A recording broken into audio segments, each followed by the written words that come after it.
Salut les amis, bienvenue sur Chrétien Philippe. J'espère que vous allez tous et toutes bien. Mardi 4 novembre 2025, le bureau doctrinal du Vatican, le BDV, a émis par la main du cardinal Victor Manuel Fernandez, préfet du Dicaster pour la doctrine de la foi, un document validé par le pape Léon XIV intitulé Mater Populi Fidelis, ce qui signifie mère fidèle du peuple, dans lequel le terme co-rédemptrice est réfuté. Nul n'est besoin de présenter à nouveau le cardinal Victor Manuel Fernandez, déjà trop connu pour son influence sur le texte Fiducia Supplicans, pourtant validé par le défunt pape François. Ce texte s'était révélé un véritable fiasco, puisque de nombreux évêques et cardinaux avaient refusé d'appliquer ce texte dans leur diocèse. Le cardinal Manuel Fernandez étant bien connu pour ses convictions plus que progressistes. Selon les explications du dicaster, le terme co-rédemptrice donné à Marie porterait atteinte à la seule médiation et la rédemption dans le Christ entre Dieu et les hommes. 1 Timothée chapitre 2 verset 5.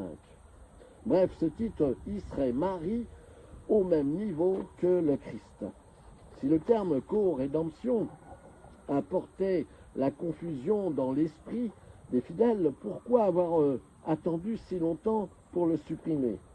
Rappelons au passage que le terme co-rédemption est mentionné par plusieurs papes dans l'histoire de l'Église, et ce, depuis le pape Pie X en 1903.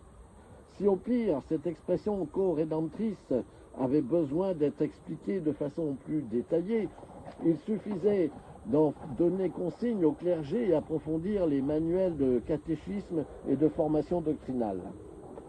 N'importe quel catholique, un tant soit peu formé dans la foi de l'Église, ne met pas sur un pied d'égalité la rédemption opérée par le Christ sur la croix et la proximité de Marie dans ce mystère.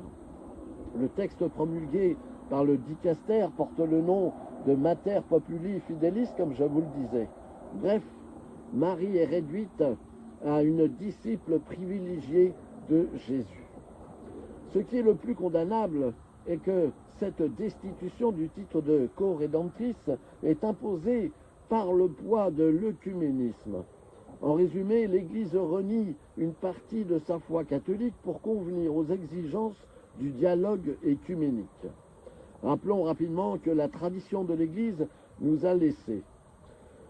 Pape Pie X, dans le document encyclique Ad Diem Illum, je cite, « Marie associée au Fils dans l'œuvre du salut est la réparatrice du monde perdu. Sa douleur au pied de la croix fait partie de la rédemption. » Le pape Pie XII, dans Mediator Dei, « Marie associée au médiateur divin coopère dans l'application de la rédemption. » Saint Jean-Paul II, dans Salvifici Doloris, la souffrance de Marie est rédemptrice, prolongeant celle du Christ. En conclusion, Marie a toujours été désignée à minima comme la nouvelle Ève. Le titre de co-rédemptrice ne se substitue nullement à la seule rédemption ni la seule médiation du Christ. Il n'y a aucune confusion possible pour les catholiques enseignés de la foi de l'Église. Les manœuvres du dicaster, invoquant un risque de confusion ou d'idolâtrie pour supprimer un aspect de la foi catholique, pour se soumettre aux exigences de l'œcuménisme, est indigne, pour ne pas dire scandaleux. Voilà, j'espère que cette petite réflexion vous a été profitable. N'hésitez pas à vous abonner, à partager cette vidéo, à me faire part de vos commentaires éventuels. Vous pouvez désormais nous rejoindre sur notre page Facebook intitulée Chrétien Philippe. Et en attendant le plaisir de vous retrouver, je vous dis à bientôt et surtout, soyez bénis.